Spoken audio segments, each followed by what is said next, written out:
Dear aspirants, screen మీద కనిపిస్తున్నటువంటి ఈ క్వశ్చన్ జాగ్రత్తగా అబ్జర్వ్ చేయండి. A wire which is in the form of a rectangle of sides 28 and 44 is bent to form a square. Find the area of the square. ఎప్పుడైనా గుర్తుపెట్టుకోండి, bent అనే ఓడు వచ్చింది అంటే, వంచారు అనే ఓడు వచ్చింది అంటే వాటి యొక్క పెరిమీటర్స్ ఈక్వల్ అవుతాయి, వాటి యొక్క చుట్టుకొలతలు ఈక్వల్ అవుతాయి.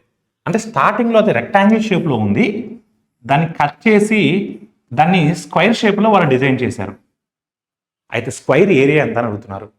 పెరిమీటర్స్ ఈక్వల్ కదా, రెక్టాంగిల్ పెరిమీటర్ ఏంటి, 2 times of L+B. L+B అంటే ఎంత వస్తుంది, ఇక్కడ 72 వస్తుంది. That is equal to square perimeter 4A. So 4 18 times. అప్పుడు సైడ్ ఆఫ్ ఏ స్క్వైర్ అనేది మనకు 36 వస్తుంది. సైడ్ ఆఫ్ ఏ స్క్వైర్ 36 అంటే మనకు స్క్వైర్ ఏరియా చతురస్ర వైశాల్యము అంటే A square.